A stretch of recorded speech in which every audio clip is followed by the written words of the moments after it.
नमस्कार दोस्तों, स्वागत है आपका विक्रम क्लासेस पर। करेंट अफेयर्स और जीएस के बच्चों के साथ में जीएस से संबंधित सभी वनडे एग्जाम लिए काफ़ी महत्वपूर्ण है। तो चलिए शुरू करते हैं अपने पहले क्वेश्चन से। अल मोहद अल हिंदी 23 अभ्यास भारत और किस देश के बीच आयोजित किया जा रहा है? इसका सही आंसर है ए, सऊदी अरब। और ये सऊदी अरब के जुबैल में होगा और ये एक नौसैनिक अभ्यास है। क्वेश्चन नंबर 2, वैश्विक आतंकवाद सूचकांक 2023 के अनुसार आतंकवाद से सबसे अधिक प्रभावित देश कौन सा है? इसका सही आंसर है बी, अफगानिस्तान।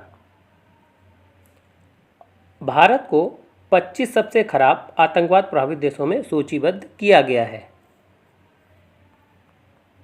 क्वेश्चन नंबर 3, हाल ही में किस राज्य की राज्यपाल ने प्राकृतिक खेती पर अंतर्राष्ट्रीय सम्मेलन का उद्घाटन किया है?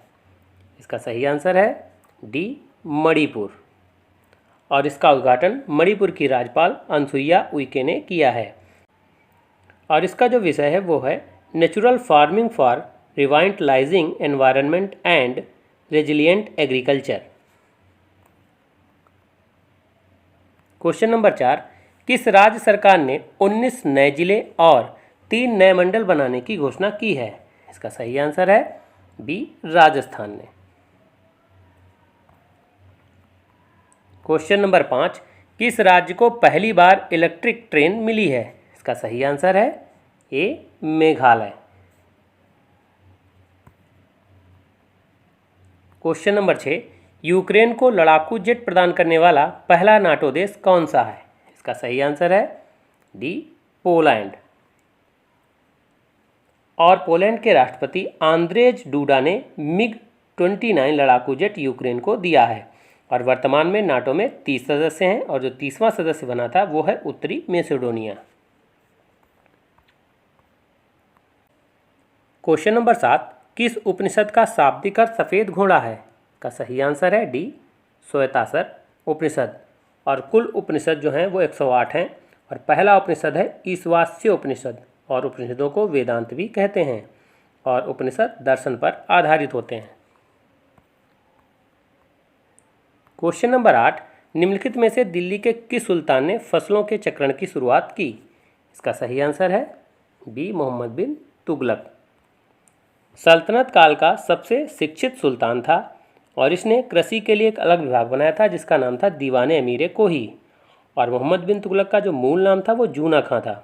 और इसने फसलों की अदला बदली की, मतलब जहाँ अंगूर उगाए जाते थे वहाँ पर इसने गन्ना उगाया और जहाँ गन्ने की खेती होती थी वहाँ पर इसने अंगूर उगाने की कोशिश की। तो इस तरीके से इसने एक वैज्ञानिक विधि का प्रयोग करने की कोशिश की जो असफल रही। क्वेश्चन नंबर 9, निम्नलिखित में से किस गवर्नर जनरल पर महाभियोग का मुकदमा चलाया गया था? इसका सही आंसर है डी, वारेन हेस्टिंग्स। 1785 में वारेन हेस्टिंग्स के इंग्लैंड लौटने के बाद हाउस ऑफ लॉर्ड्स में उसके विरुद्ध एडमंड बर्ग, चार्ल्स फॉक्स, शेरिडन और गिलबर्ट द्वारा महाभियोग की कार्रवाई शुरू की गई थी। और वारेन हेस्टिंग्स बंगाल का पहला गवर्नर जनरल भी बनाया गया था। क्वेश्चन नंबर 10, निम्नलिखित में मिलान सही नहीं है। इसका सही आंसर है ए, प्रथम मैसूर युद्ध। प्रथम मैसूर युद्ध लॉर्ड वेल्लेस्ली के समय में हुआ था और ये युद्ध 1767 में शुरू हुआ और 1769 में मद्रास की संधि से समाप्त हुआ। और इस युद्ध में हैदर अली की विजय हुई थी। द्वितीय मैसूर युद्ध 1780 में शुरू हुआ और 1784 में मंगलोर की संधि से समाप्त हुआ और इस समय वारेन हेस्टिंग्स गवर्नर था। तृतीय मैसूर युद्ध 1790 में शुरू हुआ और 1792 में श्रीरंगपट्टनम की संधि से समाप्त हुआ और इस समय जो गवर्नर था वो लॉर्ड कॉर्नवालिस था। और चतुर्थ मैसूर युद्ध 1799 में शुरू हुआ और टीपू सुल्तान की मृत्यु के बाद ये युद्ध समाप्त हो गया और इस समय जो गवर्नर था वो लॉर्ड वेलेजली था। क्वेश्चन नंबर 11, निम्नलिखित कथनों में कौन सा कथन सही नहीं है? इसका सही आंसर है टी, आत्मसम्मान आंदोलन। आत्मसम्मान आंदोलन की जो शुरुआत की थी वो श्री रामास्वामी नायकर द्वारा की गई थी। चौरी चौरा घटना 4 फरवरी 1922 को गोरखपुर में हुई थी। काकोरी षड्यंत्र 9 अगस्त 1925 को हुआ था और भगत सिंह को जो फांसी मिली थी वो लाहौर षड्यंत्र केस के तहत 23 मार्च 1931 को हुई थी। क्वेश्चन नंबर 12, भारत के किस राज्य में कहवा, रबर तथा तंबाकू सभी की कृषि की जाती है? इसका सही आंसर है B, Karnataka. Question number 13, Bharat में यरलुंग जंगमो नदी को किस नाम से जाना जाता है? इसका सही आंसर है सी, ब्रह्मपुत्र को। और ये मानसरोवर झील से निकलती है और इसे बांग्लादेश में जमुना के नाम से जानते हैं।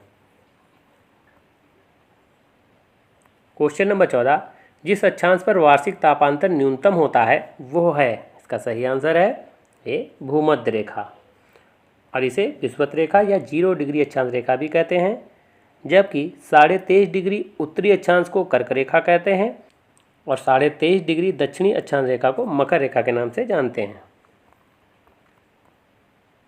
क्वेश्चन नंबर 15, धान के खेतों से उत्पन्न होने वाली गैस जो कि भूमंडलीय तापक्रम वृद्धि से संबंधित है वो है? इसका सही आंसर है बी, मीथेन। क्वेश्चन नंबर 16, संसद में सूचना का अधिकार अधिनियम को भारत के राष्ट्रपति की स्वीकृति कब प्राप्त हुई? इसका सही आंसर है ए, 15 जून 2005 को, जबकि ये 12 अक्टूबर 2005 को लागू हुआ। क्वेश्चन नंबर 17, निम्नलिखित में किसके विरुद्ध अभियोग चलाने का प्रावधान नहीं है? इसका सही आंसर है डी, राज्यपाल के विरुद्ध, क्योंकि राज्यपाल की जो नियुक्ति होती है वो राष्ट्रपति के द्वारा की जाती है और राष्ट्रपति उसको कभी भी वापस बुला सकता है। क्वेश्चन नंबर 18, संविधान संशोधन द्वारा शिक्षा का अधिकार कब जोड़ा गया? इसका सही आंसर है ए, 1 अप्रैल 2010 को, जबकि 86वें संविधान संशोधन 2002 से 6 से 14 वर्ष के बच्चों को निःशुल्क शिक्षा का अधिकार प्रदान किया गया। क्वेश्चन नंबर 19, इंटरफेरॉन का प्रयोग किया जाता है किसके नियंत्रण के लिए? इसका सही आंसर है बी, कैंसर के लिए। इंटरफेरॉन वायरस संक्रमित कोशिकाओं द्वारा उत्पादित वे प्रोटीन हैं जो अन्य स्वस्थ कोशिकाओं को वायरस से सुरक्षा प्रदान करते हैं। तो इसका मतलब यह है कि इंटरफेरॉन एक प्रकार का प्रोटीन होता है जो हमारे शरीर को सुरक्षा करता है। क्वेश्चन नंबर 20, रेडियो एक्टिविटी का मापन किया जाता है? इसका सही आंसर है सी, गाइगर काउंटर से, जबकि हाइड्रोमीटर से आपेक्षिक घनत्व, अमीटर से विद्युत धारा और सिस्मोमीटर से भूकंप का मापन किया जाता है। क्वेश्चन नंबर 21, निम्नलिखित में कौन सा मिलान सही सुमेलित नहीं है? इसका सही आंसर है ए, सेल्सियस। सेल्सियस से तापमान का मापन किया जाता है, जबकि डेसिबल से ध्वनि की प्रबलता की माप की जाती है, अश्वशक्ति से शक्ति की और समुद्री मील से नौ संचालकों में दूरी की माप की जाती है। क्वेश्चन नंबर 22, वस्तु एवं सेवा कर या जीएसटी में निम्नलिखित में कौन सा कर शामिल नहीं किया गया? इसका सही आंसर है डी, सीमा कर। सीमा कर एक आयात निर्यात कर होता है और जीएसटी को 1 जुलाई 2017 से लागू किया गया है और जीएसटी को लागू करने वाला जो पहला राज्य है वो असम है। क्वेश्चन नंबर 23, किस पंचवर्षीय योजना के अंतर्गत समाज के समाजवादी ढांचे की स्थापना का संकल्प लिया गया था? इसका सही आंसर है बी, द्वितीय योजना। और द्वितीय जो पंचवर्षीय योजना है वो 1956 से 61 तक रही और ये पीसी महालनोबिस मॉडल पर आधारित थी और इसमें मुख्यतः भारी उद्योगों पर ध्यान दिया गया।